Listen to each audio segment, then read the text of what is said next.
सम्मानित मुल्क के मालिकों में बौद्ध भिक्षु सुमित रतन हमारे साथ हैं। जाने माने साहित्यकार, इतिहासकार, कवि, लेखक राय मैत्री जी। उन्होंने अब तक अपने जीवन में लगभग 25-30 किताबें लिखी हैं और उन्होंने प्रयास किया है कि बहुजन समाज का गौरव उन लोगों को बताया जाए। आज हम चर्चा करेंगे। चर्चा करने से पहले उनका जो महाकाव्य है उसकी कुछ लाइनें मैं चाहता हूं वो गुनगुनाएं, ताकि हमारे उपासकों को पता चले कि वो किस भाषा का और किस तरीके का इस्तेमाल करते हैं अपने महाकाव्य में। आदरणीय राय मैत्री जी बताइए। नमो बुद्धाय। हाँ जी, एक छंद जी उस महाकाव्य का प्रस्तुत कर देता हूँ। जी बुद्ध का योगदान क्या है इस विषय में, जी जी इस पर एक जी चर्चा है। जी बुद्ध ने संसार को समतापरक शासन दिया। वाह। बुद्ध ने संसार को समतापरक शासन दिया, श्रेष्ठतम कल्याण शासन का सुलभ साधन दिया। हाँ, क्या बात, बहुत बढ़िया। न्याय पद्धति, न्याय शांति समझौते, हाँ, विधायी प्रक्रिया, इन सभी को बुद्ध शासन ने नया दर्शन दिया। क्या बात। क्योंकि आज हम विश्व में जितने भी प्रकार के कानून, संविधान, समझौते, कन्वेंशंस देखते हैं, सब में बुद्ध का पंचशील शामिल है। सत्य की अन्वेषणा का सिद्धांत शामिल है, समता और न्याय शामिल है, करुणा और बंधुत्व शामिल जी। है। सुख क्या है बंदे जी, इस पर मैंने एक छंद इसमें जो अच्छा, कहा, सुख उस पर क्या है? हाँ, मैं चर्चा कर देता हूँ जी कि जो सुखों को चाहता है, जो सुखों को चाहता है सिर्फ कोरी भक्ति से, पूरी भक्ति से, जो सुखों को चाहता है सिर्फ कोरी भक्ति से, बहुत सही, सुख छिटक जाता है कोसों दूर ऐसे व्यक्ति से। ऐसे व्यक्ति बहुत। सील संयम के बिना सर को पटकना व्यर्थ। शील संयम के बिना, सील संयम के बिना सर को पटकना व्यर्थ है। साधना अंतर्मुखी परिचित कराए शक्ति से। बहुत सही, बहुत हमारी तमाम शक्तियां जो है वो हमारे अंदर विद्यमान है। जी। और बुद्ध का विपस्सना, आनापान और मैत्री भावना हमें उसी अन्वेषण की ओर प्रेरित करेगा। आम आदमी को समझ में आए ऐसी भाषा का आपने इस्तेमाल किया है और शब्द बहुत ही चुनिंदा हैं, साहित्यिक हैं। उम्मीद है कि जब वो महाकाव्य आएगा तो हम उसे करोड़ों लोगों के घरों में पहुंचाएंगे।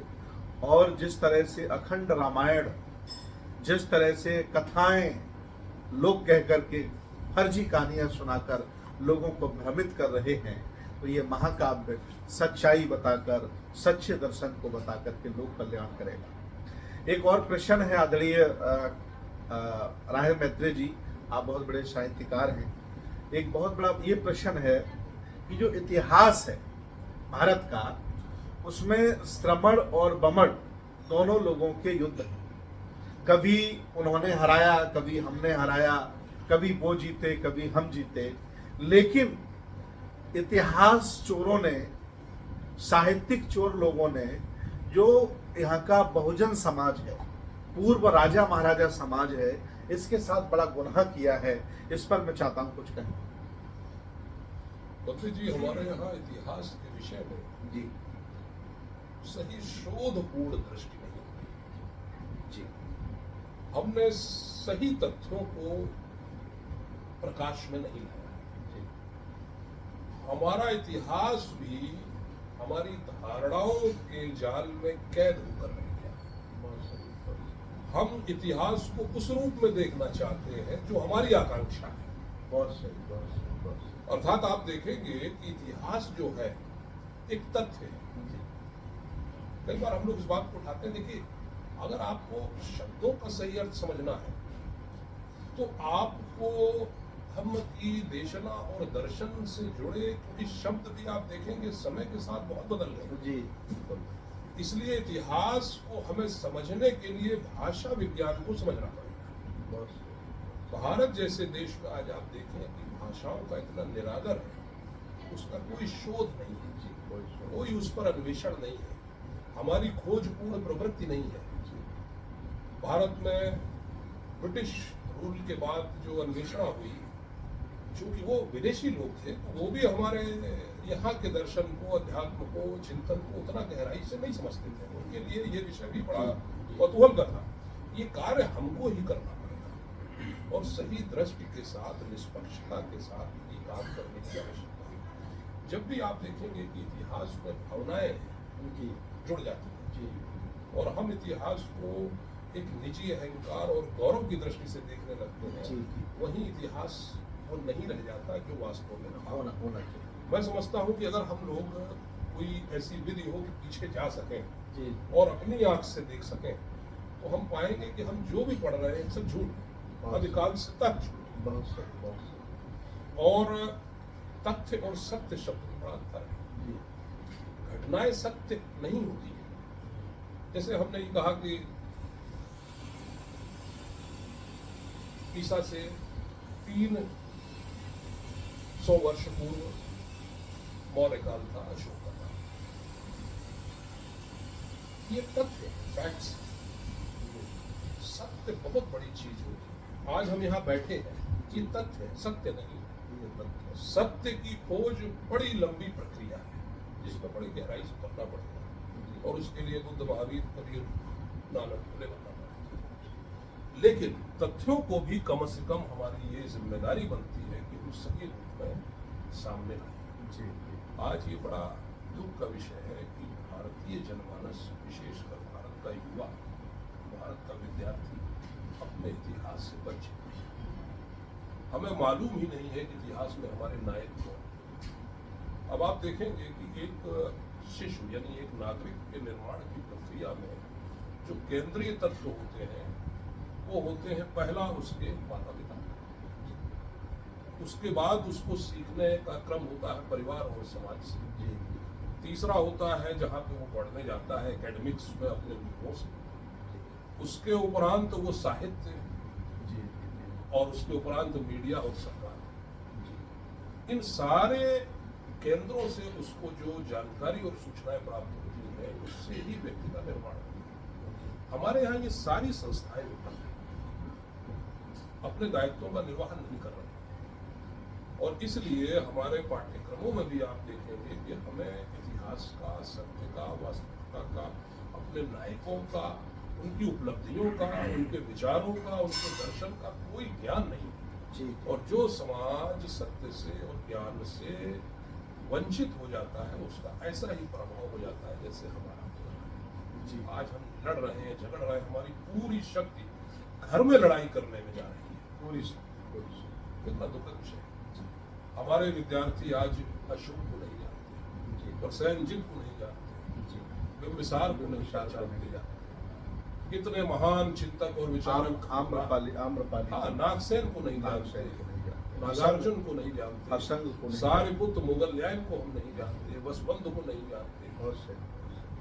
और अभी आधुनिक युग में ज्यादा पीछे नहीं हुआ कि हमको राहुल सांकृत्यायन, आनंद कौशल्यायन, जगदीश काश्यप, धर्मरक्षित, डी लक्ष्मी नरसिंह, धर्मानंद कौशाम्बी, बाबा साहब का तमाम वांग्मय साहित्य।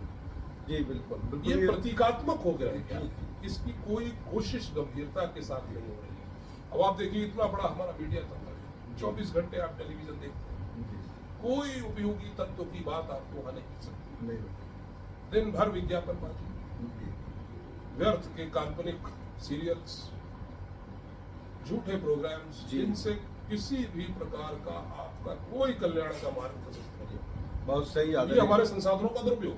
जी जी, बहुत सही आदरणीय कमसर साहब, ये सही बात है कि जैसे पात्रों को हम पढ़ते हैं वैसा बनने का प्रयास करते हैं। झूठे इतिहासकारों ने भावनाओं में बहकर काल्पनिक मनगढ़ंत कहानियों को इतिहास बना दिया है जो हमारे बच्चों के पास नहीं जा पा रहा है। क्या करना चाहिए आदरणीय राहे मैत्री जी, क्या करना चाहिए कि हम ऐसा सिलेबस अपने बच्चों को दें जो बच्चे ज्ञानवान, चरित्रवान, शीलवान और भारत को मजबूत बनाने वाले बने? इसके लिए क्या प्रोग्रामिंग आपके पास है, क्या आप सरकार को सलाह देना चाहते हैं? पहली बात तो हमारे कार्यों में ईमानदारी होनी चाहिए। कार्यों में ईमानदारी, जब भी हमारे काम में, एक्शन में और हमारी मनोभावना में अंतर होगा तो वो बेईमानी है। बहुत सही। हम दिखा कुछ और रहे हैं, कर कुछ और रहे हैं, चाहते कुछ और हैं। किसी भी प्रकार के हिडन एजेंडे के साथ हम अपनी शिक्षा व्यवस्था को, इतिहास को, दर्शन को, अध्यात्म को, साहित्य को सही ट्रैक पर नहीं ला सकते। तो पहली चीज ईमानदारी, और जो सत्य है उसको आने दीजिए। उसमें अपना पॉलिटिकल नैरेटिव सेट करने की कोशिश नहीं करनी चाहिए। सत्य सत्य है, उसके अतिरिक्त और कुछ नहीं। तथ्यों को उसी रूप में ग्रहण करना चाहिए जिस रूप में वो है। आज भारत की आप देखेंगे कि जो सम्मान, पहचान विश्व को सबसे बड़ी देन है वो बुद्ध का संदर्भ ज्ञान है। अब हम उसको नकार के अपने विश्व में अपनी जो प्रतिष्ठा है उसको भी कम करेंगे जी। तो हमें एक जो तर्क संगत एक दृष्टिकोण है वो भी बुद्ध का संदर्भ विज्ञान है। उन्होंने कहा कि एक वैज्ञानिक खोज है जी। और उन्होंने स्पष्ट कहा कि मेरी बात को आप मानिए मत, उसका परीक्षण कीजिए, अनुभूति कीजिए। जी। हमारे यहाँ मानने पे बहुत जोर है, मानने पे बहुत, और हम जानने की दिशा में आगे नहीं बढ़ते। तो वो क्यूरियोसिटी है, वो एग्जामिन करने की जो टेंडेंसी है, प्रामाणिक चीज की खोज करने की जो प्रवृत्ति है, वो शोधपूर्ण जो नेचर है, वो हमें अपने विद्यार्थियों में, नई जनरेशन में, युवाओं में विकसित करना चाहिए जी। ताकि वो सत्य की वैज्ञानिक व्याख्या करें, व्यर्थ के भ्रमजाल में न उलझे। अभी 140 करोड़ का देश है हमारा, क्या हमारे यहाँ प्रतिभाओं की कमी? कोई कमी नहीं। लेकिन हम ओलंपिक्स में मेडल के लिए तरसते हैं। आज हमारे पास आप देखेंगे कि जब भारत गणतंत्र था, गुलाम था, संसाधन नहीं थे, कोई सुविधाएं नहीं थी, तब हमारे पास एक से बढ़कर एक भाषा किया जी, साहित्यकार, लेखक, कलाकार। आज आपके पास कौन सा प्रेमचंद है? कोई नहीं। कौन सा शाहिर है? तो ये चीजें ऐसी हैं कि हमको जब तक हम परिश्रम की दिशा में आगे नहीं बढ़ेंगे, शोध की दिशा में आगे नहीं बढ़ेंगे, हम अपनी प्रतिभाओं को विकास नहीं कर सकते। जी।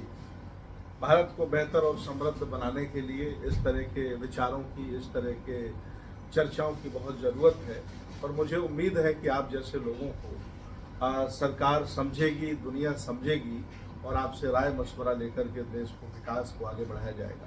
एक अंतिम सवाल है आदरणीय राय मैत्रेय जी आपसे। बौद्ध शासकों ने तक्षशिला बनाया, नालंदा बनाया, उदनपुरी बनाई, विक्रमशिला बनाया, और जब से बौद्ध शासक नहीं है भारत में, तब से आज दिन तक एक ऐसा कोई विश्वविद्यालय नहीं बना जहां पूरी दुनिया के लोग पढ़ने आए। आज हम भारत से विदेशों में पढ़ने जा रहे हैं, तो ये सोच इनकी कमजोर है शासकों की, या ये जानबूझ करके भारत को शिक्षा नहीं देना चाहते हैं? इस पर आपकी राय जान करके बात खत्म करूंगा। बौद्ध जी कितना दुखद विषय है। इस समय हमारे देश की जो सबसे यानी टॉप टैलेंट्स प्रतिभाएं हैं जी, जो सभी प्रकार की परीक्षाओं से निकल के जो टॉपर्स आते हैं जी, IITs में, IIMs में, जी, सारे बड़े संस्थानों में, बड़ी यूनिवर्सिटीज में, यहाँ तक कि बड़ी सर्विसेज में जो लोग सिलेक्ट हो रहे हैं, आप देखें बड़ी संख्या में लोग विदेश जा रहे हैं। क्यों जा रहे हैं? जिस सत्य की, जिस विज्ञान की, जिस सुख की, जिस समता की, जिस न्याय की तलाश में आप वहां जा रहे हैं, उसको आप यहाँ कायम क्यों नहीं कर सकते? जी। क्या मुश्किल है उसमें? हमारे ही लोगों की प्रतिभाओं से आज आप देख रहे हैं कि वैश्विक संस्थाएं, मल्टीनेशनल कंपनीज, विश्व की अनेक देशों की सरकारें जिस उपलब्धियों को हासिल कर रही हैं, वो हमारे ही भारतीयों का परिश्रम है। क्या वो परिश्रम, वो प्रतिभाओं का उपयोग हम यहाँ नहीं कर सकते? जी, जी। कहने का आशय यही है कि जब तक हम छद्म, आडंबर, झूठ, देखिए झूठ, पाखंड, कर्मकांड, ढोंग, इससे कुछ समय तो आपका लाभ हो सकता है, जी, जी। अधिक समय तक लाभ नहीं, परमानेंट लाभ नहीं हो। आज का युग ग्लोबल विलेज है, यहाँ सभी लोग सब कुछ देख रहे हैं।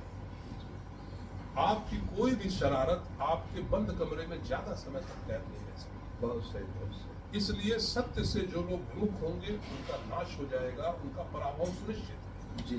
इसलिए हमको ईमानदारी से ज्ञान के, विज्ञान के मार्ग पर बढ़ना चाहिए। बिल्कुल सही। सत्य शोधक की तरफ हमें बढ़ना होगा, विज्ञानवाद, तर्कवाद की तरफ हमें बढ़ना होगा, और हमें अपने जीवन में ईमानदार बनना पड़ेगा, तभी हम बेहतर भारत की संरक्षा कर सकते हैं।